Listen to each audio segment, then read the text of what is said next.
Welcome to QXChurch. You'll find us online at QXChurch.org. This is Pastor Scott Conway with the fourth session in the QX Life Transformation System. And of course, if you want to know more about what that X means, the fivefold meaning plus some pop culture meanings we can draw into that, please go to our website and look up under the tab Xian, X-I-A-N, and you'll find a lot of really interesting, useful, and dynamic information on what we mean by the QX life.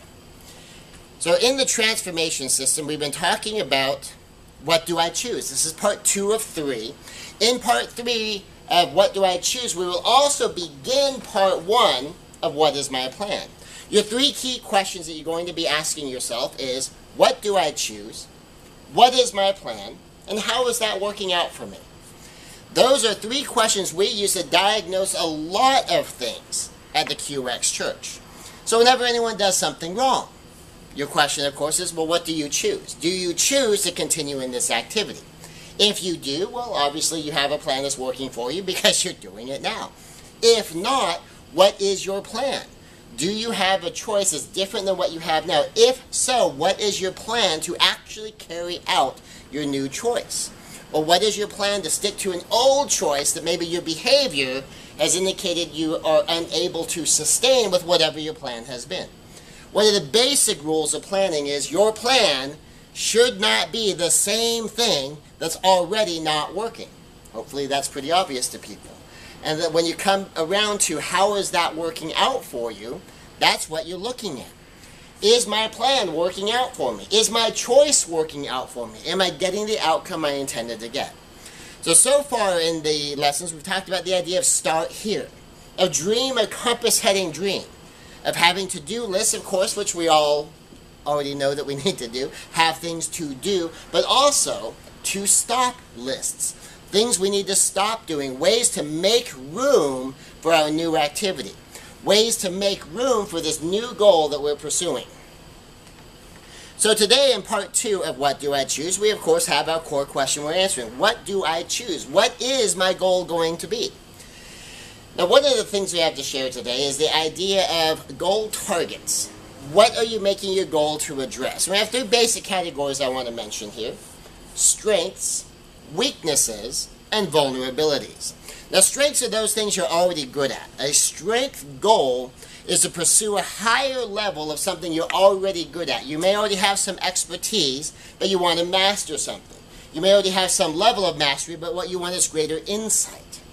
Now, one of the things in strength goals is you're taking something, perhaps something that relates to your career, perhaps something that relates to a particular hobby or interest of yours, and you might already be good. You might even already be exceptional, but you want to be better. Now, this is especially powerful if it has to do with your career. Because if you are in the top 20%, certainly if you're in the top 5% of all the people in your career, of all the people in your job description, when it comes time to let people go, or when it comes time to look for a promotion, you're going to be at the top of the list of people to keep or elevate by being even better at your job than you already are. In some areas, say in sales, for instance, where you make most of your living on your commission, or perhaps your entire living on commission, you might be the #1 salesperson in your company. You might already be making $100,000, $200,000 a year. That doesn't mean you can't continue to get better at your job and continue to improve your success and make even more. So those are strength goals, taking something you're already good at and devoting yourself to it. Weakness goals. Weaknesses are those things you're not good at, but they don't do any particular damage to your life. A weakness goal might be to strengthen a weakness, but you should consider the value of that area of your life. In some cases, leaving a weakness is fine, especially in business. Because in business, certain weaknesses that you might have might not be doing you any harm. And if they're not doing you any harm, if it's something you can easily delegate to a staff member, if it's something you can easily outsource to another company, you might just leave it as a weakness. I mean, for instance, I have particular weaknesses in the handyman department when it comes to taking care of my car. Well, that's fine. I don't feel any particular need to learn a lot about power mechanics so I can work on my own car. When there's a problem, I take it into the shop. I let someone else who has a strength in that area take care of my car. Same thing with complex plumbing, same thing with complex electrical work. That there's a lot of these things I have weaknesses in, but I'm going to leave the weaknesses because when I need something done about that, I'll hire someone to do it. I'll delegate that out to somebody else. So some weaknesses you'll just leave. Some weaknesses you need to work on. For instance, if you have a strength for English but a weakness for math, or a strength for math but a weakness for the hard sciences, you may need to work on those weaknesses because you need to be better overall as part of your general education. But you can decide whether or not you want to do that. Where you definitely want to do some work is in the areas of vulnerabilities. Vulnerabilities are those things that result in damage. So a vulnerability is a particular kind of weakness. A vulnerability is a place where if you do nothing about this, this is an area where you can get hurt. So if we're going to use, say, an academic example. And in an academic example, you might get straight A's in the hard sciences and the math. I mean, you're just really good at that stuff. If it's very concrete, if it involves formulas, if it involves calculations, if it involves just key realities, it's always A to B to C. You might be great at that, but when it's a little bit more creative, when it's a little bit more flexible, like English and writing essays and trying to come up with things like that where you have to compose an argument, maybe that's not a strength. Well, if you're getting, say, a B or a C, that might not hurt you that much. But if you're trying to do something where you need the straight A, then that becomes a vulnerability. That's going to hurt you. Or if it becomes a class that you're just not going to pass at all. You might get a D, which could undermine your ability to graduate and get the degree that you're after, or you could get an F, in which case you have to just keep trying again. And if it's doing damage to you if you don't get it, then that becomes an area you need to work on. So it needs to go on your goals list. It's something that you need to consider really looking at. It's important to fix areas of your life where damage is being done. Now, where damage is being done, now this is going to sound odd, even backwards, but the best place to have damage being done in your life for purposes of your own goal setting is when you're doing it to yourself. When you are an active participant in creating the damage being done in your life. The reason that's actually good news is to whatever level you are at fault, to whatever level you have responsibility, you also have power. So if, say, for instance, I'm struggling with my eating habits, well, who decides what I put in my mouth? That would be me. Well, that's good news. Because then if I decide that I want to fix that, I have control over what I eat. So I get to decide. I get to make a plan. Now, what if the problem that I'm having is being caused by allergies to pollen in the air? Well, how much control do I have with what pollen is in the air? None. I don't get to decide that. I have no direct control over that. So I have to make some decisions on how I interact with my environment or what I'm going to do in my own body to cope with that. Because the pollen in the air is a fact of life. A lot of areas of our life are interactive. I have my role I play. Someone or something else has the role that they play. And to whatever extent there's a but-for involved, where but for me doing my part in creating the situation, it's not going to happen. And if I stop participating in this particular problem, the problem can go away. Or I might have enough interaction in it, enough power in it, that there's something I can do. And if I do my part to solve the problem to the extent I can solve the problem may not occur. That other people by themselves can't make it happen. Now this can go in two ways. It can also go in the positive way. I might be trying to build something up, and I can't do it by myself. If, say, for instance, I'm entering a ballroom dance competition, well, I need to improve my skills, but I also need my partner to improve her skills. I can't do it by myself. The competition isn't just, well, how well does he do? It's how well do they do. Same thing in marriages. I can solve a lot of problems that might arise if I'm a participant in those problems. It has something to do with my reaction, the way I pour into it. I mean, I might not even create the problem in the first place, but am I pouring fire or gasoline on the fire and exploding it? Or am I pouring water on the fire and putting it out? Am I making it better or am I making it worse? That part I can control. But if I want to elevate to new levels of intimacy, new levels of passion, new levels of just emotional abundance in the relationship, relational abundance, spiritual abundance in the marriage, I can't do that by myself, because that requires the partnership working together. So when you are a participant in what you're doing, that gives you power. And when you're not, if your problem is gravity, your problem is pollen, those are facts of life. There's nothing you can do about that other than choose to interact with it differently. So you're looking for where your power is. And where you're looking for your power to build your strengths, to deal with your vulnerabilities, and to consider whether or not areas of weakness or something that might require your attention or something, if it's not doing any particular damage, you could just leave it. Now, goal types. Now, this is important because a lot of people think all goals have to be result goals. What's your outcome? What's your result? What do you want it to look like when you're done? And that there's some done, there's some end, there's some finish line. Well, that's not necessarily going to be the case, because there's a category of goals called process goals.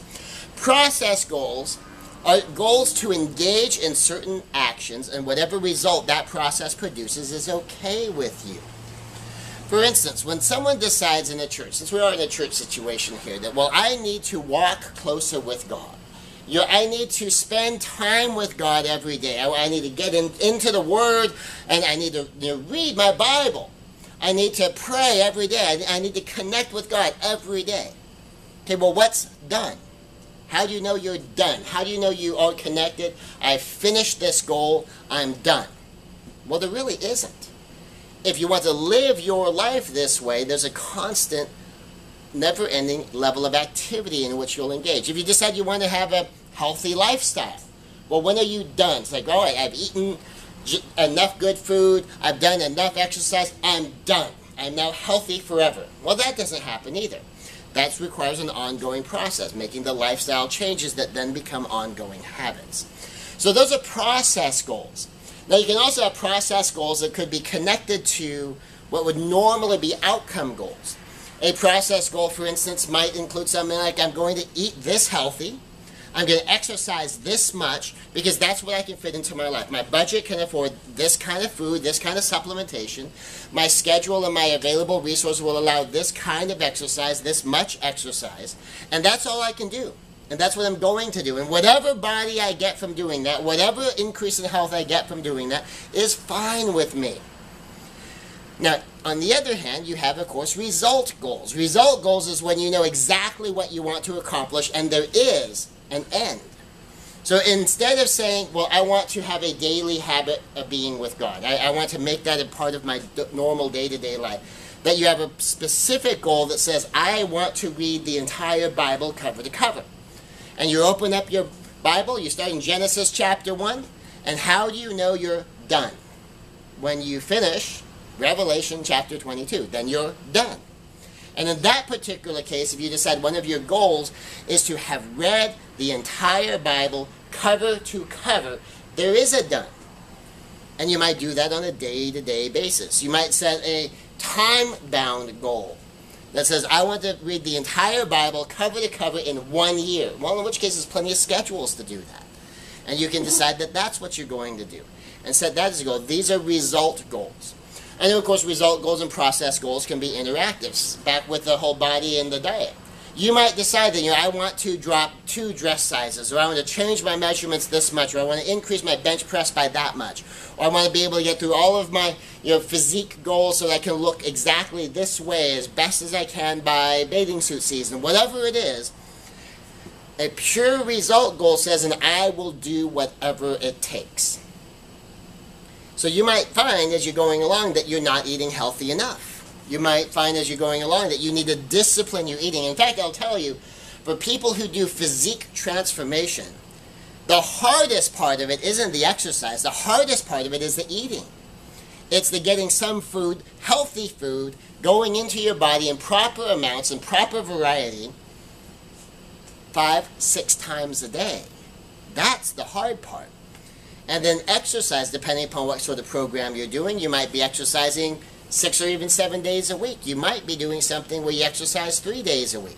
But you're constantly monitoring what result you're producing, and you upgrade or downgrade or shift or change or tinker with your process so you can get to that result no matter what. And of course, you can balance between the two. And then, of course, we've mentioned this before, compass heading goals. Compass heading goals are goals that give you a daily direction to go, and you realize there is no destination. And you will use whatever process you must use to maintain your heading.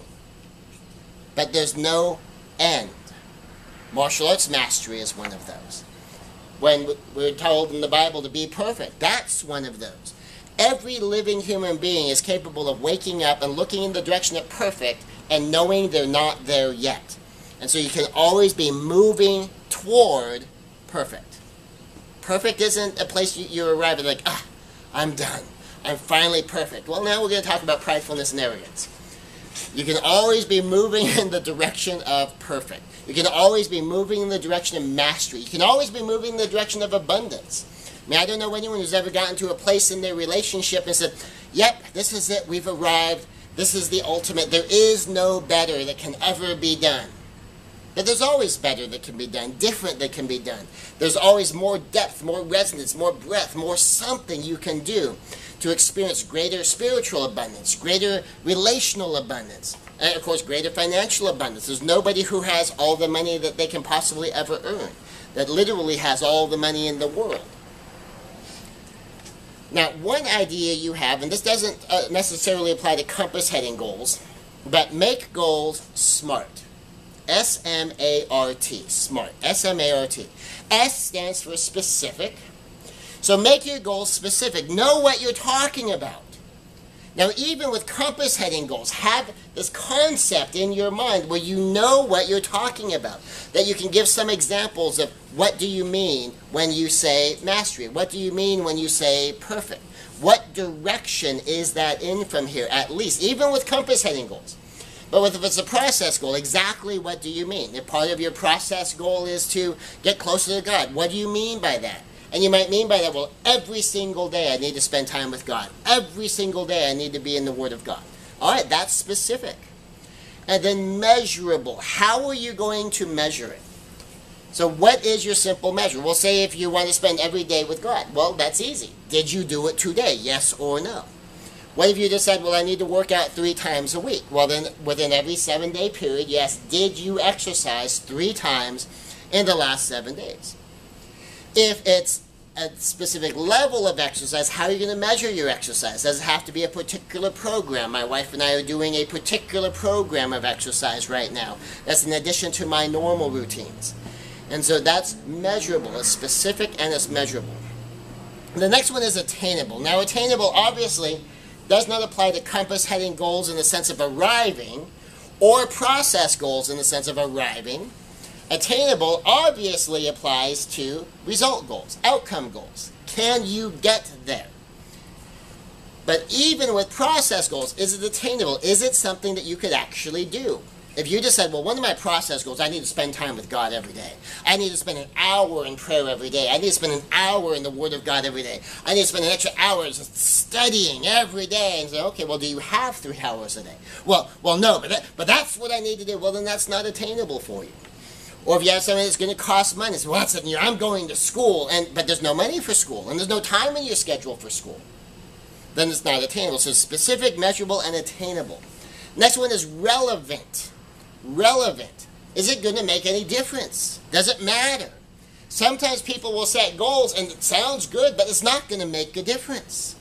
So one of the questions you have is, what will this mean to you? Is it relevant to your life in any way, shape, or form? And the last one is timed. Now, timed applies most to outcome goals, like, so what and by when. But even process goals are also timed. So if you decide, every day, all right, well, there's your time, every day. And what do you mean by every day? Every 24-hour period? Most people mean every calendar day. Some people count it as from between I wake up to when I go to sleep. But timed on process goals could be as simple a thing as 3 times a week. It could be a certain number of hours spread out during the week. And that's timed.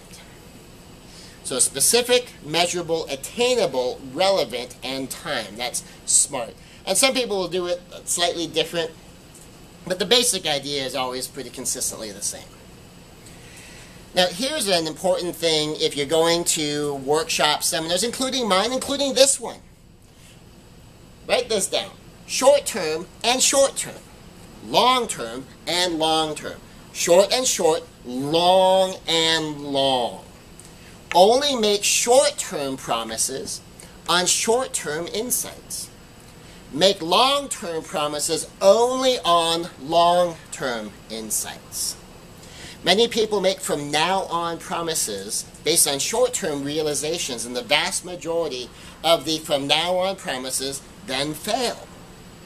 So if someone goes to a weekend retreat and they learn some great things about God, so from now on, every day for the rest of my life, and this is my commitment, everything will be different from now on. Maybe, but maybe not. Or you go to a relationship seminar, you learn some great stuff for your marriage, and you're like, from now on, our relationship is going to be great. We've dealt with these things, they're gone forever. Or maybe you decide, I'm sick and tired of being sick and tired.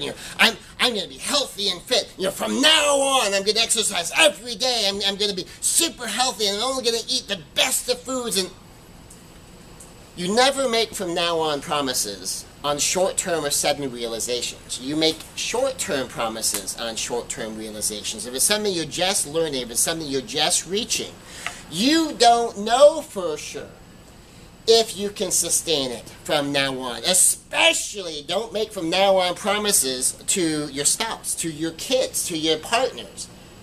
What you can do is say, I've had some key realizations here. And this week, this is what I'm doing. You can commit to it for a week. You can even do as simple as today. It's today, I need to eat healthy today.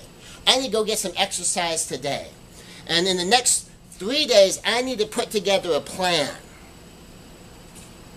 And then you commit to 3 days. You commit to 7 days. You commit to 2 weeks. You commit to a month. You commit to 3 months. You commit to 6 months. You commit to a year. You commit to 2 years. And then you've got it permanent. You can't guarantee from now on changes on immediate realizations. So make a list. Choose one, number one. And that's key. Choose one, number one. Make a list of 10 possible goals. 20 is better. Go wild on possible goals. These can be any kind of goal. Mindstorm or brainstorm. Mindstorm is when you do it by yourself. Brainstorm is when you do it with other people. 10 is good. 20 is better. If the ideas are still flowing, let them flow. You may end up with 50 ideas. And even let the crazy, wild, impossible ideas go. The idea of storming is to specifically include ridiculous, silly, or wild ideas. It's part of why we call it storming. It's just whatever happens, happens. Sometimes crazy ideas release the creativity that leads to some of your best, most inspired thinking. Someone says, I want a Lear jet by the end of the year. Okay, well, so you want a private jet by the end of the year. Is that ridiculous? For almost all of us it is. And even for people who have the money, most of them wouldn't get one anyway because it's frankly just not worth it. So you go into why. You can put it on your list. Now you're specifically looking for linchpin goals. Linchpin goals are the kind of goals that start the dominoes falling on other goals. These are almost always, in my experience, going to be resource goals. Goals revolving around money or time. That you have a goal of doing some things that's going to free up your time, or you have goals of doing some things that's going to acquire some money. Sometimes you'll have goals where you're trading one for the other for a time, and then you're going to shift in the future. And here's the thing you ask as you go. Why do I want this? Why do you want it? What would you do with it? What does it mean to you? What does it mean to you about you? How does it fulfill your values, meet your needs, or best yet, elevate you as a human being? So if someone wants the Lear jet, well, why do they want it? They might say, so I can go anywhere I want, anytime I want. Well, what would you actually do with it? I don't know. So, okay, well, if you could go anywhere you want at any time you want, where would you go? Oh, but I'd go to Hawaii. I'd go to Alaska. I'd go to Vegas. I'd go to Orlando. So like, okay, what would going to these places mean to you? It would mean I'm free. So what are you learning? The value they're after is freedom. They want to have those options. They might not even have specific destinations. They just want to know they could go anywhere they wanted, anytime they wanted. Well, do you need to own your own private jet to do that? No. You can own a car and do that on a smaller scale. And of course, we have airports. Guess where you can go? Pretty much anywhere. When can you go there? Pretty much any time. Is it cheaper than the private jet? Yes, it is. There's other ways to achieve freedom. But you begin to find out from something like that someone really wants to be free. They want to have options. Now, what if someone says, I want my private jet so that, when we need to take supplies out to the mission field, we can just take them down there and we can drop them all off. Well, do you need your own private jet to do stuff like that? No. To take my family, do you need a private jet to take your family places? No. But the jet could lead your brain to realize that this is why I want it, what I would do. This is the value that inspires me. And the jet represents that, even though it's not necessarily the jet itself that is required in order to do that. So that's the why do I want this question. The answers may lead you to your real goals. Your real goals might involve freedom. You want to have freedom. You might want to have freedom for yourself. You might want to have freedom for your family. You might want to have freedom for your ministry. You might want to have freedom for your business. That whatever it is, you want freedom. And what do you mean by that? What to you equals freedom? And then you set your goals, smart goals, specific and measurable, attainable, relevant and timed, that will help you achieve freedom. Now, when you make your goals list, you develop it, you choose one, whether you're choosing 1 out of 10, 1 out of 20, 1 out of 50. Choose one. If your 1 is relatively easy, then you can add a number 2. If your 1 and 2 are easy, you can add a number 3. For instance, if someone decides to use the QX minimum, and you're going to spend 10 seconds a day with God, just recite a verse or read a verse, 1 verse out of the Bible minimum, that's your minimum, and just say thank you to God, good morning to God, good night to God, bless a meal, whatever it is, 10 seconds. Well, that's an easy number 1 goal to have. You can be done with that in 10 seconds. They decide they want to do martial arts mastery in my style. I tell people, about a minute. A lot of things you can do in 20 to 30 seconds a day. Just do a couple of techniques or 1 short technique set. Or do 1 form. Our form that we teach in our karate class takes about 60 seconds or less to do. You can probably do it in 30 or 40 seconds. So far, goal 1 and goal 2 is a minute a day. Well, then you can have a solid number 3 goal. So, okay, first thing I do is I make sure I spend at least my 10 seconds. I can go back later and do more. Next thing I do is I spend my minutes doing my practice and my training, developing my physical martial arts skill. And then I'm really going to settle in to pursue the financial goals for my family. I'm really going to settle in and produce my business goals, my profession goals, my education goals, my health goals, my physique goals, and those are going to be my big change I'm making in my life this year. And you can have your number 1 that's super easy, your number 2 that's super easy as far as being able to get to them. And then if you fulfill number 1, you haven't used up an appreciable amount of resources. If you fulfill 1 and 2, you still haven't used up an appreciable amount of resources. Well, then you can have a 3. But only have 1 goal that's going to require much of you. 1 goal that's going to require a meaningful change in your life. Just 1. And whether that's your number 1, your number